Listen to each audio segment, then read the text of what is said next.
my son. The day you were born, the very forests of Lordaeron whispered the name Arthas.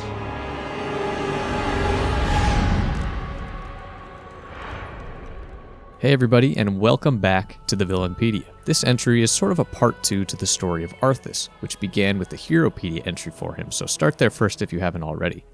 The full Arthas life story beginning to end won't be covered here, but we will pick up with him from when he picks up the blade Frostmourne. So the Lich King is perhaps the greatest character in the history of the Warcraft universe, or at the very least, the most recognizable. The story of Arthas becoming the Lich King is what fueled the craze of Warcraft 3 and led the fandom to the moon with the release of World of Warcraft and a build-up to an eventual confrontation with the Fallen Prince. He really is the ultimate Warcraft villain in my opinion. But the story of the Lich King actually does not begin with Arthas. So sit back everyone, get some snack, get some juice, and relax, because I think it's going to be a long one. And remember to like the video down below if you like it, and subscribe for more videos that are just like this one. Damn the men! Nothing shall prevent me from having my revenge, old friend. Not even you.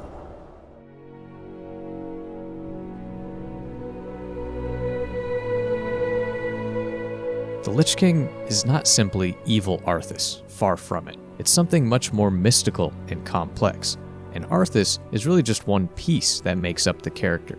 But don't worry, like I said, we will pick up with Arthas where we left him when the time comes. Our story starts far from Azeroth and Lordaeron with Kil'jaeden, an ancient Eredar demon lord that stood post as a chief lieutenant of the Burning Legion, and eventually even its de facto leader. The Burning Legion is a pretty big topic, but if you're watching this video, I'm sure you know the basic principles of their existence. A force of demons, infernals, and cast-aside races seeking to undo order in the universe and add to their numbers with reckless abandon. Kil'jaeden's counterpart lieutenant, Archimonde, was tasked with leading the armies of demons, while Kil'jaeden was meant to manipulate certain races of lifeforms into joining their cause. He was given the nickname, the Deceiver, for this very ability. Before Kil'jaeden was a big demon master dude, however, he was a friend and close ally of Velen, the man who would save his people from the Burning Legion and give them a home on the planet of Draenor, a name that literally means exile's refuge. Kil'jaeden definitely had some bad blood with his former race of people, and especially Velen, and while scouting out the universe for potential warriors for his legion, he stumbled upon the shamanistic orcs that shared the world of Draenor with the now Draenei people. The Draenei and orcs were very different from each other, making the orcs obviously a natural point of interest for Kil'jaeden to pit against the Draenei. Kil'jaeden disguised himself as a sort of spiritual presence, an ancestor of the orcs, and went straight for the most respected of all the orcs that he could observe, and that was a fella who is vital to this story, named Ner'zhul. He got Ner'zhul to believe that the Draenei were plotting something big against the orcs, and even shared dark magical secrets with him in hopes to weaponize him. This deception worked as Ner'zhul began leading his people against the Draenei in raiding parties, pillaging and destroying, all that good stuff. Ner'zhul did all of this under the misconception of it being his ancestors' wishes, but at some point, Ner'zhul felt like something was off. He was a shaman at heart, and he felt the spirits kind of fall distant from him. This led him to the holy site of Oshu'gun to pray and ask for guidance. The real powers that be, not the phony-ass Kil'jaeden, appeared and scolded Ner'zhul for his barbarism. This was not their will, but the will of a deceiver. It was Kil'jaeden's own agenda that saw Ner'zhul as a pawn. Obviously enraged at this, Ner'zhul defied Kil'jaeden, but was quickly replaced by his eager, power-hungry apprentice. You may know this dude, Gul'dan. Kil'jaeden never forgot this act of defiance. Ner'zhul was stripped of his powers and forced to watch as Gul'dan led the orcs ruthlessly. Ner'zhul's life after this was rough, and honestly pretty eventful, but just bear with me for now, and let's time skip forward to the events right after the Second War in Azeroth. So by now, the orcs had been successfully weaponized by the Legion, and the dark portal constructed to link Draenor and Azeroth. Meanwhile, our boy Arthas is just like a teenager at the time. So at the end of the war, the dark portal had been destroyed by the Alliance, severing the link between Azeroth and Draenor. But in the explosion of the portal on the other side, Ner'zhul was critically wounded, and it would take months for him to recover. So let's just say at this point, our boy is in a pretty bad place mentally. He then went into isolation in Shadowmoon Valley with his clan until a guy named Terran Gorefiend approached him and asked him to again lead the Horde, with Gul'dan now deceased. He also wanted Ner'zhul to open more portals for Orc conquest. Terran is a pretty awesome character actually, and actually the first ever Death Knight period, but again, a topic for his own video altogether. Now at this time, Ner'zhul was having many visions of death, like his own death and decay, and began painting his face with a white skull. Again, he's not mentally in a good place, but he also definitely desired to have power again, to lead, and to feel the magic of Draenor fill his bones. So he agreed to the task, and he definitely succeeded in opening many portals, but the amount of juice required to open so many portals would literally rip the planet of Draenor apart, turning it into what we know as Outland. Ner'zhul fled with his people before this destruction, but there are also some tellings of this that state Ner'zhul abandoned the Horde early and escaped with only his people. But at any rate, it doesn't really matter. He was able to step through one of these portals. And once inside, old Ner'zhul was met by an old acquaintance he probably would rather have avoided. Kil'jaeden. Yep, Kil'jaeden captures the old shaman and his followers and tasked the Dreadlords with torturing the Orc until his body was completely obliterated, leaving only his broken spirit. He then understandably agreed to serve Kil'jaeden, as the alternate option would have been eternal suffering. Can't really blame you, dude. Ner'zhul's spirit was then encased into a block of ice harder than steel, and he instantly felt his consciousness, his awareness, and his power rapidly expand. He now was no longer the Orc Ner'zhul, but an entity of much further reach and power. He was the Lich King, baby. Along with his spirit, 2 relics were encased with him: the sword Frostmourne that Arthas would eventually scour the land of Northrend for, and the Helm of Domination, along with some other armor pieces. Apparently, these items were crafted by the Jailer and the Rune Carver in Shadowlands, but I mean, in Warcraft 3, Tichondria states that the sword was crafted by the Lich King to harvest souls, so I don't know what modern Blizzard's doing, man. I can't imagine the original writers watching this all happen. Through this new entity of the Lich King, a master of death and decay, a plan was formed to weaken the world of Azeroth to make it ripe for the Legion's taking. This block of ice was sent hurtling through the Dark Beyond to crash land in a cold, desolate part of the world of Azeroth, the perfect staging area for the Lich King to begin his work under cover of ice and snow. And just like that, I mean, the Lich King's arrived, and though we're not quite yet back to Arthas and his path to evil, I just think it's really cool how the Burning Legion experimented with using these orcs of Draenor to invade Azeroth, but they just kind of sucked ass and kept fighting amongst each other instead of sticking to the plan. So they said, okay, let's just get the coolest orc, torture him, and put him into an ice cube and give him necromancy powers. That sound good? And I mean, honestly, it would end up being an excellent plan, at least in theory. But just to be safe, the Dreadlords would tag along as sort of jailers to monitor the Lich King's progress and make sure he didn't try any funny business, of course, as Ner'zhul was known to have betrayed Kil'jaeden once already. So for the first several years that the Lich King lay trapped in his ice in Northrend, he experimented with his necromancy and telepathic abilities on local wildlife and even the indigenous races, all the while the frozen throne he now inhabited served as a beacon of death. The plague that oozed from this man's ice cube out into the landscape slowly began turning all life around into undead servants of the Lich King, and as the souls would begin to pile up, the Lich King would also engage with the Nerubians in a conflict known as the War of the Spider. These dudes were actually immune to the plague, but after killed by his minions, turned to his ranks all the same. The Lich King was actually so impressed with these creatures and their culture that he would begin to adopt their architecture into his own, and even enlist some high-ranking members of their society to lead parts of the Scourge. All the while, the Dreadlords watched over the Lich King to make sure everything was going according to plan, and it certainly was. With most of Northrend under control, it was finally time to turn his attention to Azeroth and fulfill his duty to Kil'jaeden, to weaken the world a little bit and prepare them for the Burning Legion's arrival. It was then that the Lich King essentially sent out like a mass text telepathically to all dark souls and shady characters in Azeroth. Ner'zhul was searching for servants to help bring this plague to the main continents of the world, and he was lucky enough to find Kel'Thuzad, a top wizard of the Kirin Tor and a wonderful villain in his own right. And thus the Cult of the Damned was formed, with Kel'Thuzad leading mortals that were into the dark arts.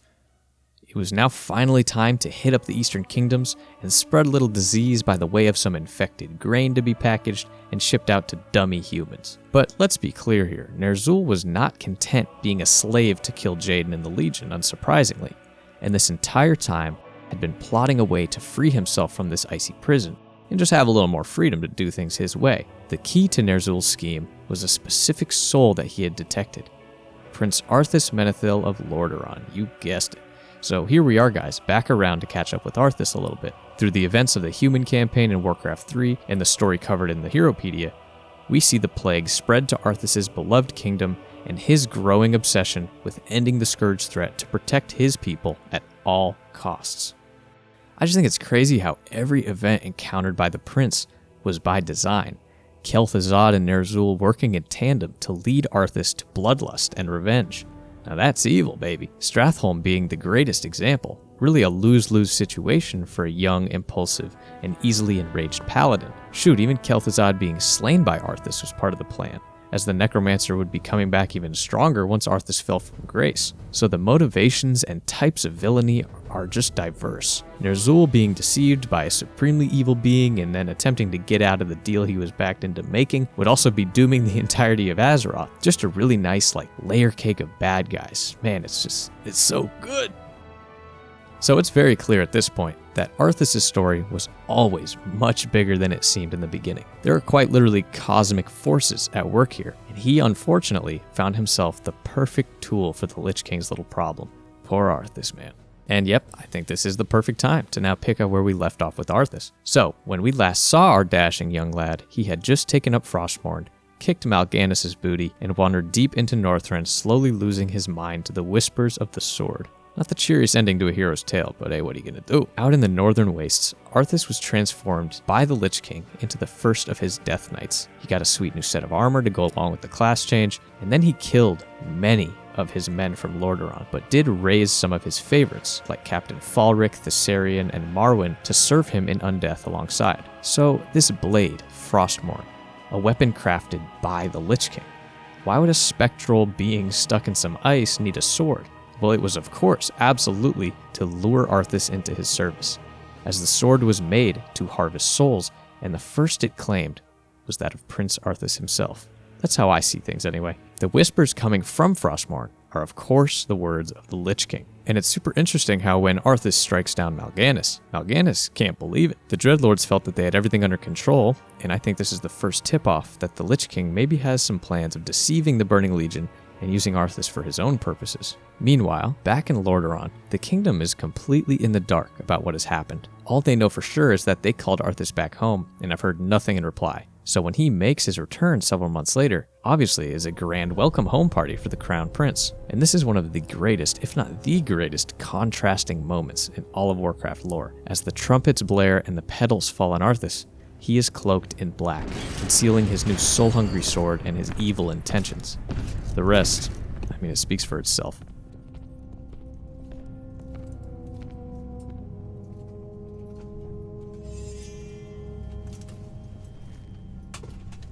Ah, my son. I knew You you'd be no victorious. longer need to sacrifice for your people. You no longer need to bear the weight of your crown. I've taken care of everything.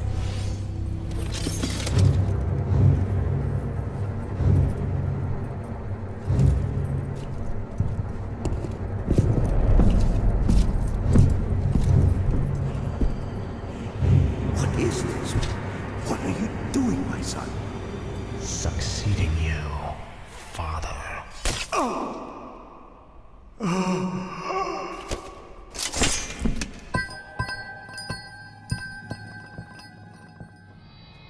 The soul of the young paladin is no longer inside this body, it seems. He even turns a sickly gray and his goldy locks are now silver. This is, of course, how Death Knights looked into the future, but I think at the time it was also meant to be a visual cue that Arthas had been drained of all that made him, him. He's now simply a tool of the Lich King. Kind of reminds me of that SpongeBob episode where he's sick and he looks like this. It's the same exact thing. But killing his father is purely symbolic. He has no interest in ruling over Lordaeron or its citizens. He is now a master of the Scourge, and shortly after, he turned the hordes of the undead onto the capital city, his former home. One particularly ruthless act of evil happened during the sacking of Lordaeron, with his risen Death Knight homie Thessarian. A citizen that happened to cross paths with them in the chaos was Thessarian's own mother. Arthas commanded that Thessarian kill her in front of him to prove his loyalty, which he did without hesitation. Dang, dude, these guys are cold. Though it seems that Arthas is no more, he does make a pit stop at the Balnir farmstead area where his beloved horse Invincible was buried, and raised him as the famous undead steed that we all know today. So some strings were still attached to his cold, dead heart, that's for sure. So Arthas had created quite a mess, but what to do now? Well, acting under the Lich King's command, Arthas would gather up the remaining members of the Cult of the Dam. If you remember, these are the people that are pretty much down with the Scourge and the Lich King in general, and revered Kel'Thuzad as the leader of the cult prior to his death. Speaking of old Kel'Thuzad, Arthas is instructed to retrieve the remains of the necromancer that he himself killed, and although he held a hatred for Mal'Ganis, Arthas is annoyed to find himself taking orders from another dreadlord named Tichondrius. This ought to be a great working relationship with no issues, right? I am a dreadlord, but I am not your enemy. In truth, I've come to congratulate you. Congratulate me? Once he begrudgingly obtains the remains, the plan is clear, to bring the necromancer Kel'Thuzad back to life through a ritual of necromancy. But the remains are so badly decomposed that a special magical urn must be used to transport the body, an urn being protected by Uther the Lightbringer, Arthas' former mentor and closest friend. And I mean, man, this is a big moment, and this is when the evil deeds for Arthas start to pile up so high you can hardly see her monitor. Your father ruled this land for 70 years. And you've ground into dust in a matter of days. Very dramatic, Uther.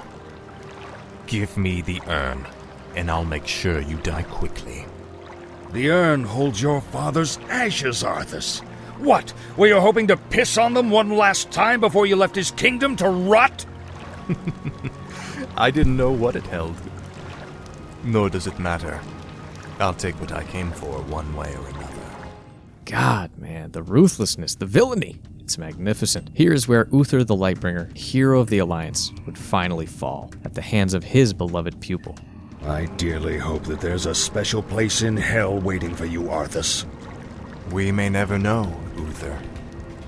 I intend to live forever. In addition to Uther, Arthas killed 3 other paladins in the quest to claim Kel'Thuzad in the urn: Gavinrad the Dire, Balador the Bright, and Sage the Truthbearer, all men that once admired Arthas as their future king. But here's where things get very interesting. Kel'Thuzad appears as a ghost that only Arthas can hear, and warns him of the treachery of the Dreadlords.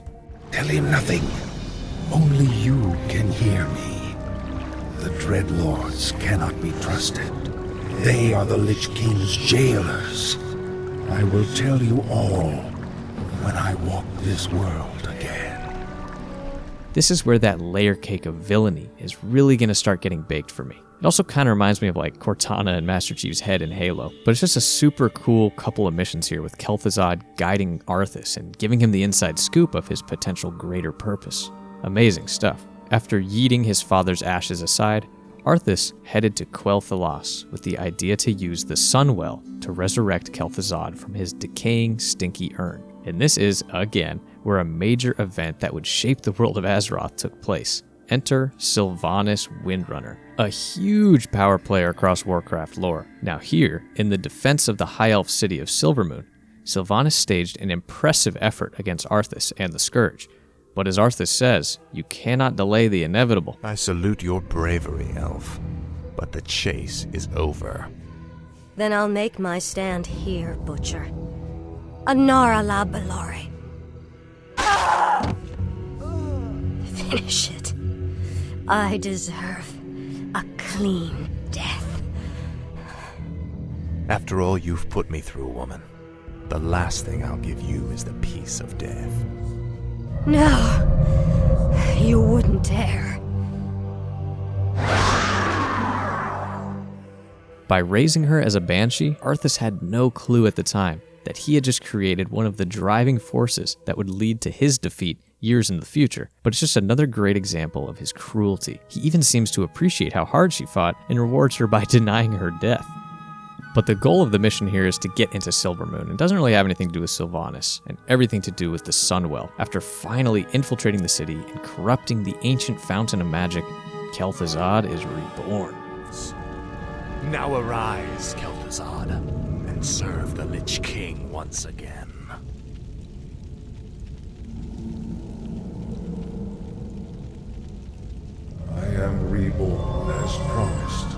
Lich King has granted me eternal life. I've upheld my end of the bargain, Lich. Are you ready to tell me about the Dreadlords now? Certainly, but not here. And from here, Kel'Thuzad kind of takes the seat of power a little bit, and I think Arthas realizes that he is not so much in control as it seemed when he first returned to Lordaeron. There are forces here at work much bigger than he thought. So the plague in Lordaeron, the citadels in Northrend, the slaughtering of the elves, it was all just to prepare for some huge demonic invasion? Yes. In time, you will find that our entire history has been shaped by the coming conflict. Now come, we have much work to do. After together clearing out an orc camp that had access to a portal, Kel'Thuzad uses this portal to communicate with Archimonde, lieutenant of the Legion and big boss man for this whole operation. It's just so cool to see Arthas be this badass for so long, and I definitely get humbled by the scale of this plan and all these ancient demons. Archimonde instructs the two of them to continue on to the magical city of Dalaran to track down one of Medivh's old books. This is going to be the key to finally summoning Archimonde into Azeroth and beginning the destruction. And again, Arthas is realizing, like, hey, wait a second, I thought I was going to be this eternal overlord of death. But I'm sorry, dude, you're getting used right now. There's even a scene just before the Silvermoon Siege of the Dreadlords gathering and talking about how Arthas is just the Lich King's little death knight, just a little pet. But they actually do sense that Ner'zhul might be up to something, so kind of interesting.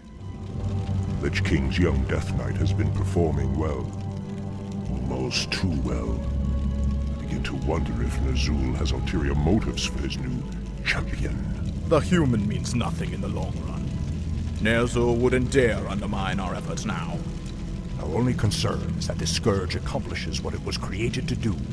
Archimonde will have all our heads if we do not keep control of this situation. Believe me, brother. Neither the Lich King nor his undead lackeys will jeopardize the Legion's return. Although the great whiz kids of Dalaran put up the toughest fight Arthas had yet encountered, he of course would be the one to strike down Archmage Antonidas and claim the book, with the ritual of summoning Archimonde to follow. Once the big dog shows up, it's lights out for Dalaran, man, and one of the best cinematics ever.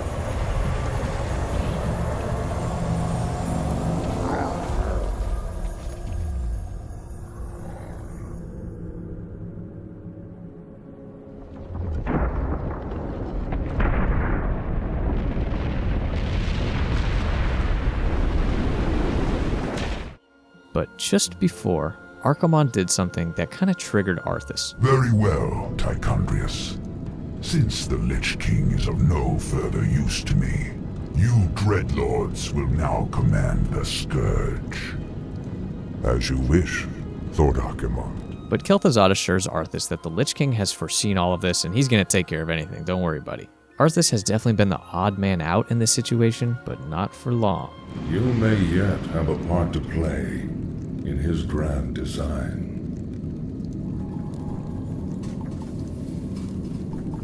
After this, Warcraft 3 moves on to the Orc and then the Night Elf campaigns, and then eventually the Frozen Throne expansion. But just because Arthas is not in our control for a while doesn't mean that he's not involved. As the conflict of the Legion invasion shifted from the Eastern Kingdoms to Kalimdor, the Lich King saw an opportunity to sow chaos. Arthas was sent to Kalimdor with the sole purpose of undermining the efforts of the Burning Legion. What better way to deal with someone you want out of the picture than just getting someone else to do the deed for you? Because here comes one of the Lich King's greatest schemes ever.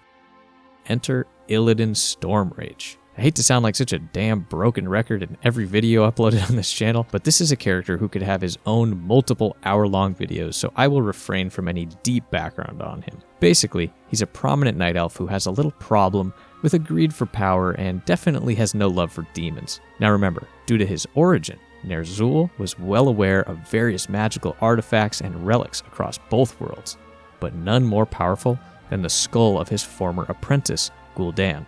Well, Illidan had been in prison for a few thousand years for being a rascal, but now with the Burning Legion back and threatening to take over Azeroth for good, he is released to be used as a weapon against the attack.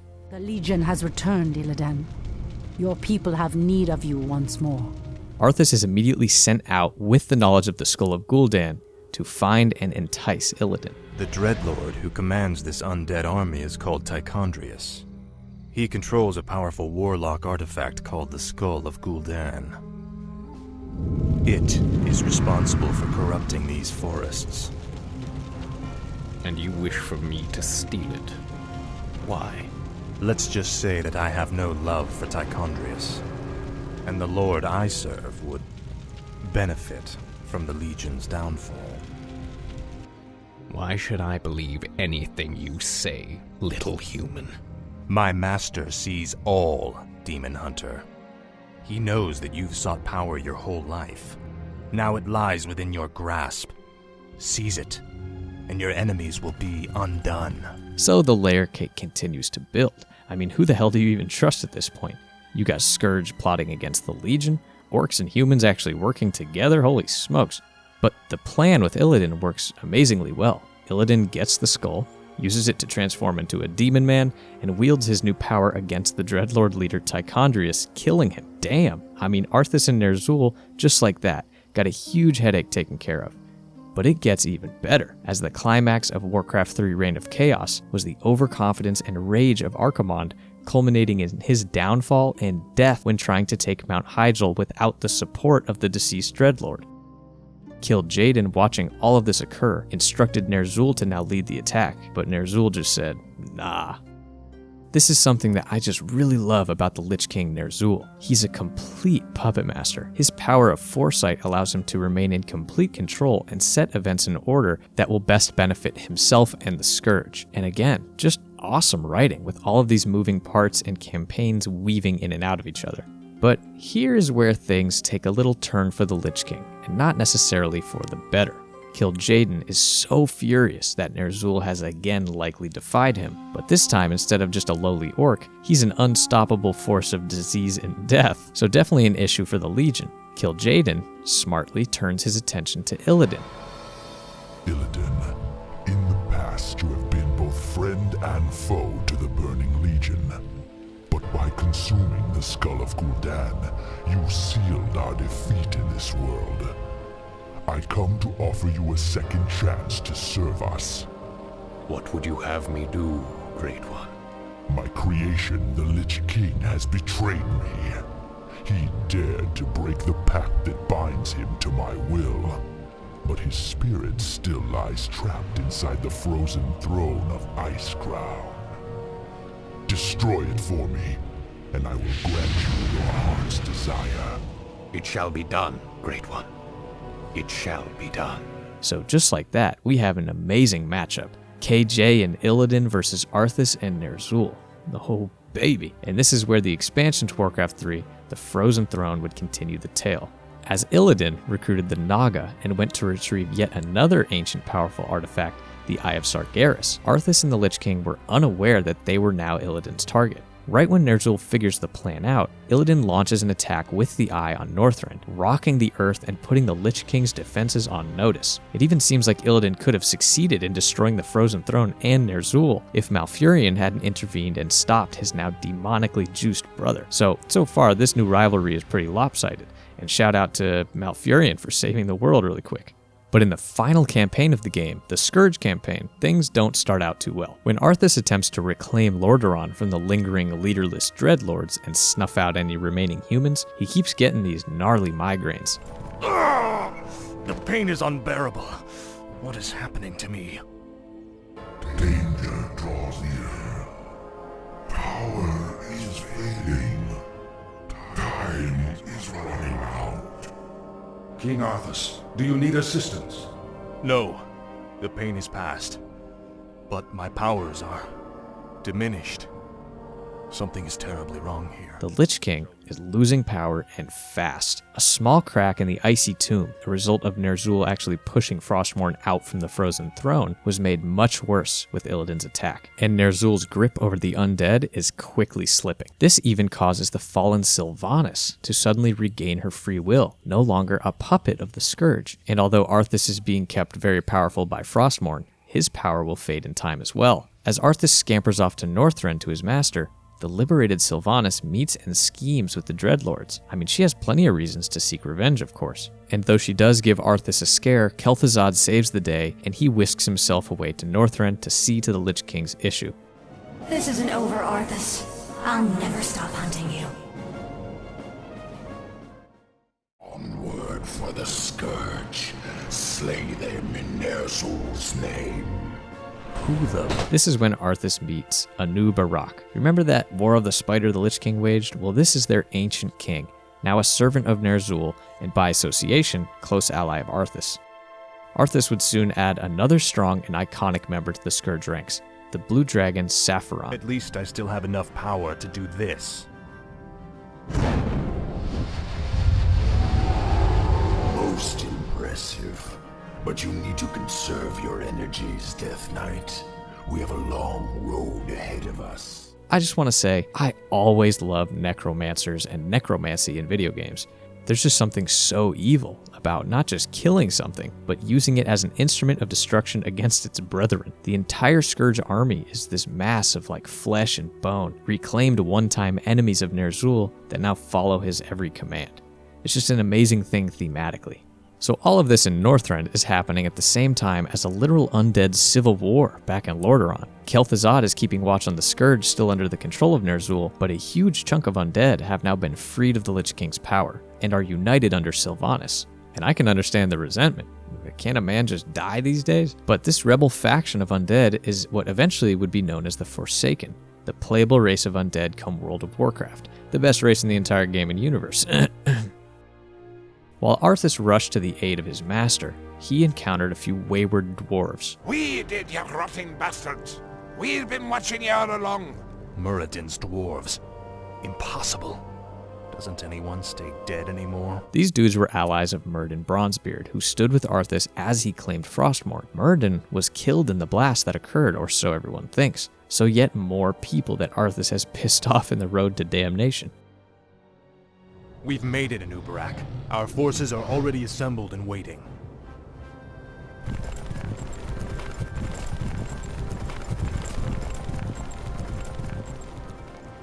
Greetings, King Arthas. You've arrived just in time. Illidan's Naga and Blood Elf forces have taken up positions at the base of the glacier and... Arthas, my champion. You have come at last. The Blood Elves being a part of this always really interested me. The High Elves changed their name to the Blood Elves as a result of Arthas and the Scourge slaying up to 90% of the High Elf population. 90. Now that is brutal. Arthas and the Lich King are so evil that they have the Burning Legion, the Naga, the Blood Elves, Sylvanas, and the Forsaken, the remaining humans, orcs, Night Elves, Tauren, and so on, all gunning for them. This is part of why I say the Lich King is the ultimate Warcraft villain. I don't think you would be surprised to hear that with the remaining power the Lich King gave Arthas, none would really be able to match his vigor and determination in battle. It's time to end the game. Once and for all.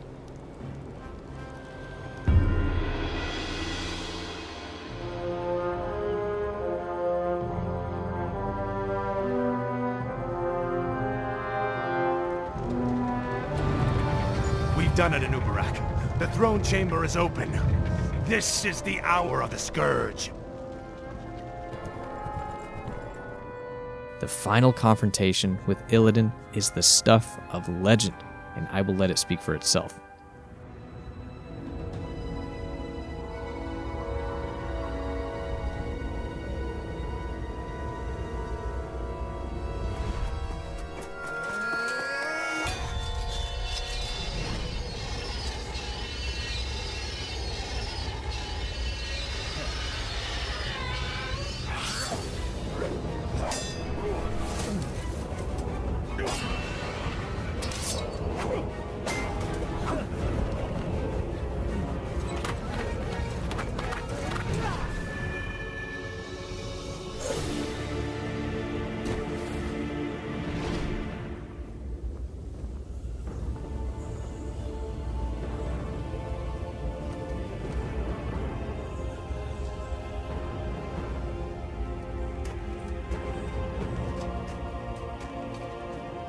Now, Illidan is not dead, but he is cast aside, and now, nothing stands in Arthas' way. All of this, of course, is leading to the moment that Ner'zhul had planned since he arrived in Azeroth, and one that Arthas would also welcome with open arms, the both of them finally looking forward to being master instead of pawn, ruling together as one. On the way up to the frozen throne, the echoes of the voices of those Arthas betrayed rang in his mind, but nothing would stop him now. You lost your mind, Arthas. You lied to your men and betrayed the mercenaries who fought for you. What's happening to you, Arthas? Our prince will find only death in the cold.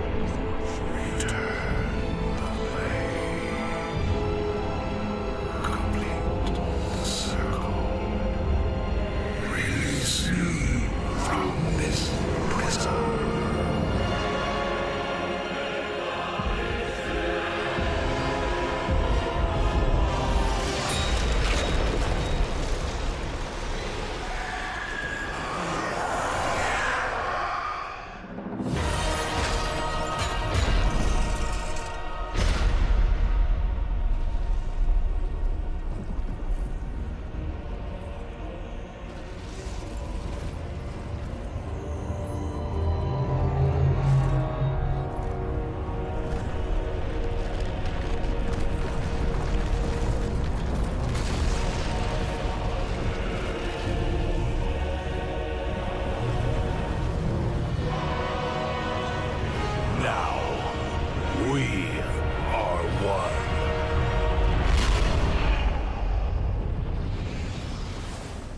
This moment, one of the most powerful beings in existence was born.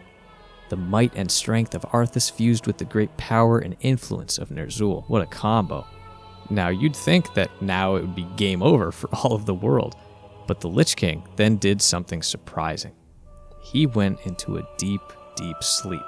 During these years of lying dormant, the world attempted to recover, as it seems like the free people of Azeroth always have a laundry list of threats to worry about.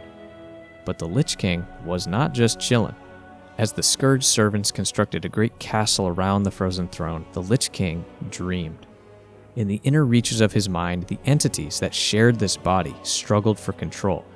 Among them were Arthas the Death Knight, Ner'zhul the Orc, and a child named Matthias Laner. Matthias is representative of the old Arthas, the innocence that was lost, but a piece, albeit a small piece, of his old self still hanging on. In the end, the Death Knight Arthas conquered the both of them, slaying the child and dominating the old orc to gain full control and power of the Lich King. I will say, though, that this dream portion is not really given to us in-game, but some supplemental stuff like a novel, and I'm very aware that some people are not a fan of this thread. I think it's really cool, though. Now, this is the period here where in the real world, the fandom of Warcraft and the hype relating to WoW was just insane. I mean, you had to be there to truly understand. The Frozen Throne came out in like 2003, but it wouldn't be until the second expansion for WoW in 2008 that we would get to see Arthas again. That's literally like half a decade of blue balls and hype to return to this storyline. And its announcement included, in my opinion, the best cinematic in the history of video games. And I'm not even kidding. Remember, our line has always ruled with wisdom and strength. And I know you will show restraint when exercising your great power.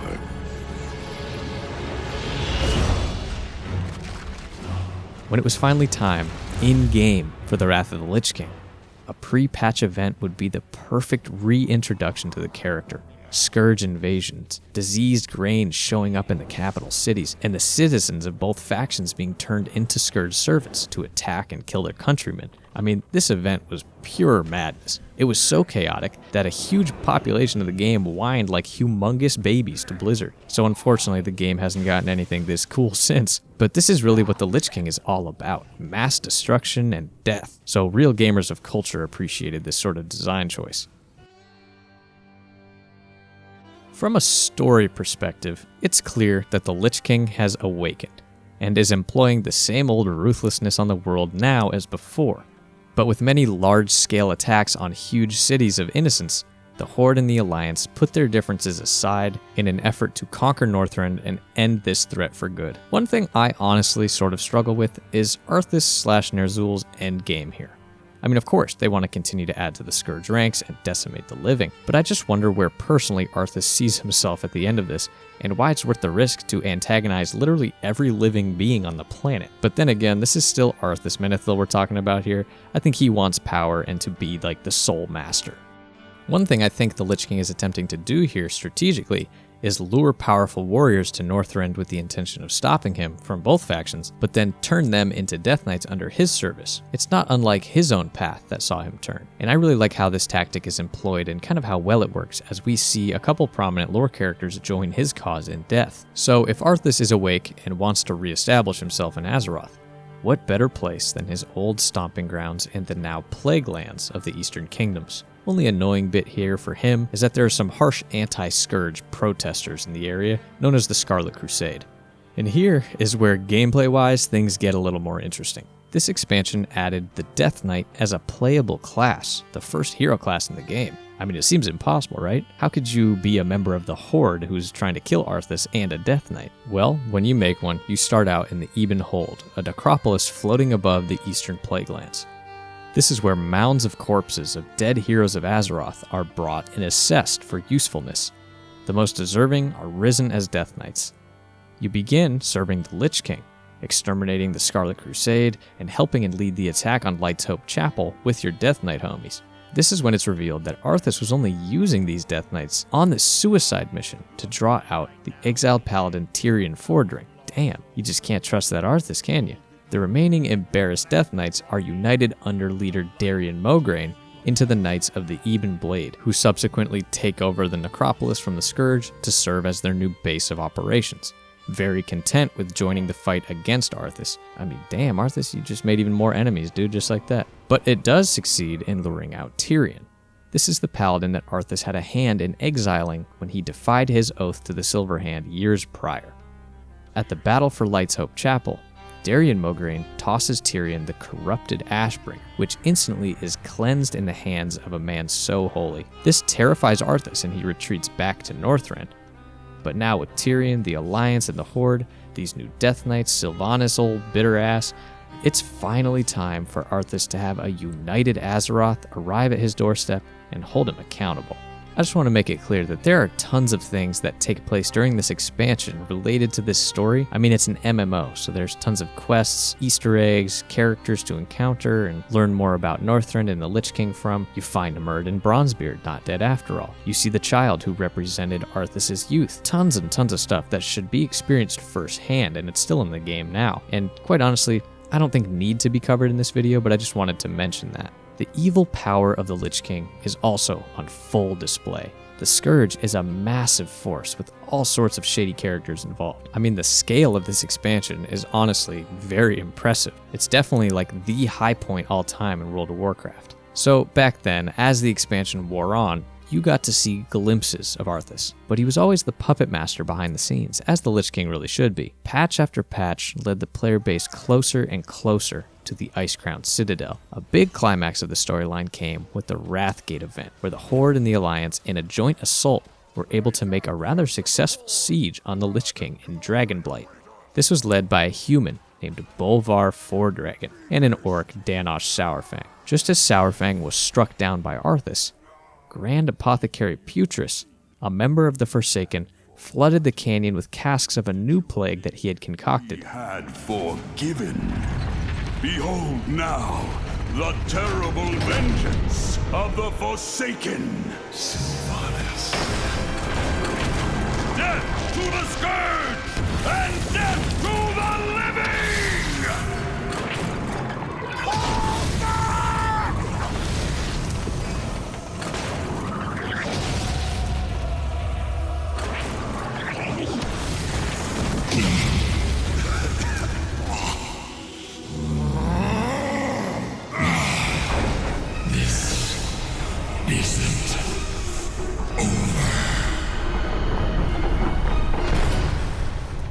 This killed Alliance, Horde, Scourge, and even scared the Lich King away. But Bolvar was killed and then cooked shortly after by Dragonfire.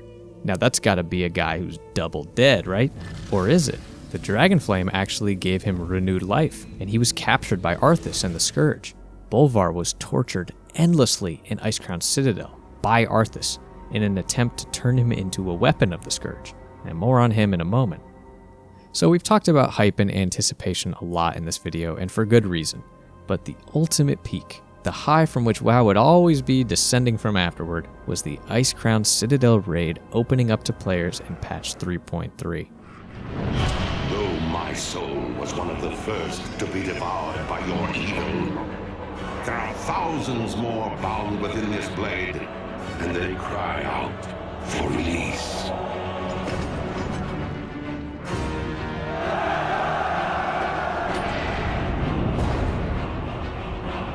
Look now to your defenses, my son, for the champions of justice gather at your gates.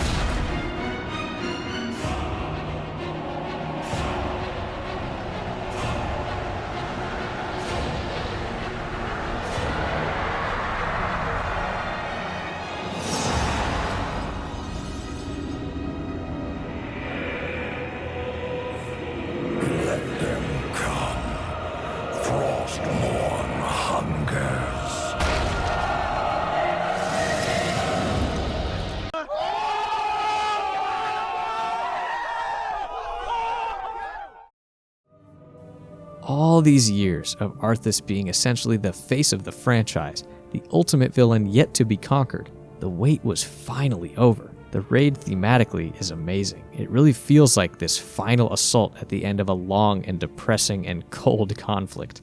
The fortress of the Citadel feels cavernous and cold, a spire of ice and bone and frozen flesh.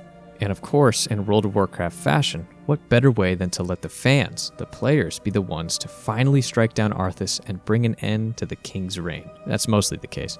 After defeating many iconic bosses as you climb to the top of the Citadel, it's finally time to come face to face with Arthas.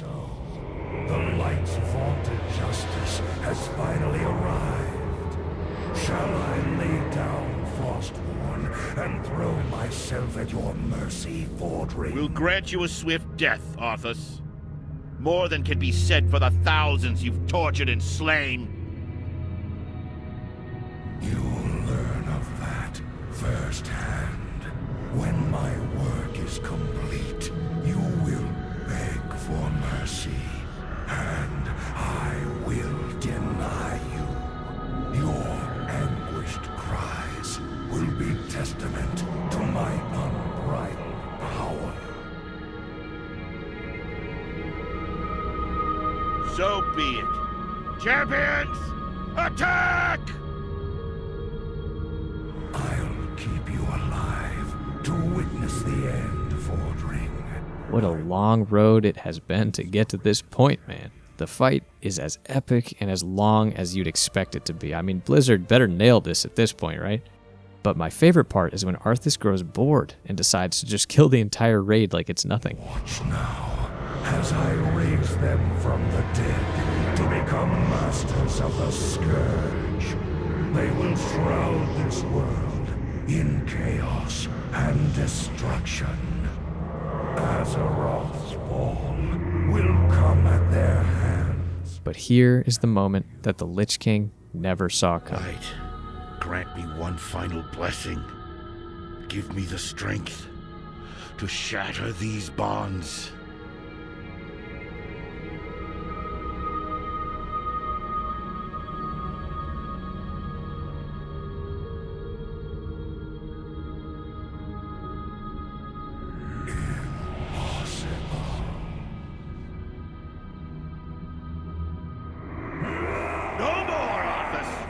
No more lives will be consumed by your hatred!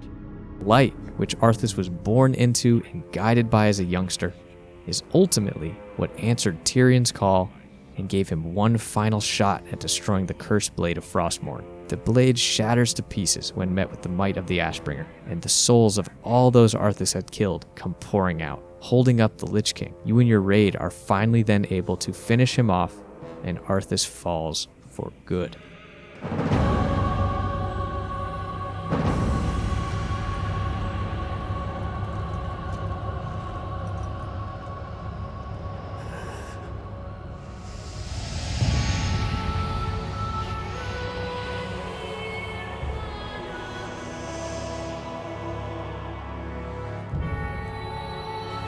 Father, is it over? At long last.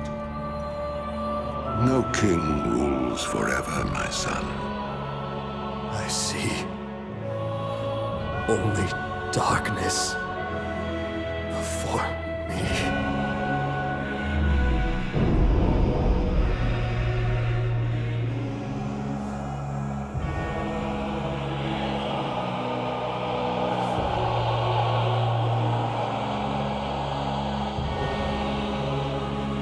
Without its master's command, the restless scourge will become an even greater threat to this world. Control must be maintained. There must always be a Lich King. So Bolvar then makes the ultimate sacrifice. With his life already essentially ended, his body and spirit decimated, he agrees to take on the burden of the Helm of Domination and become the new Lich King. No, old friend. I cannot. Do it, Tyrion! You and these brave heroes have your own destinies to fulfill. This last act of service is mine.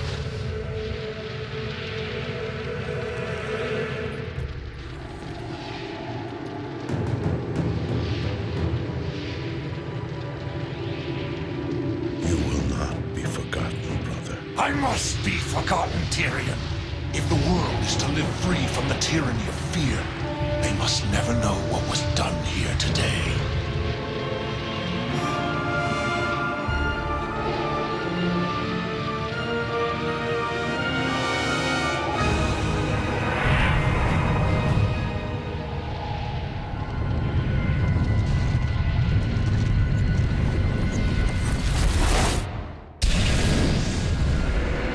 Tell them only that the Lich King is dead, and that Bolvar Dragon died with him.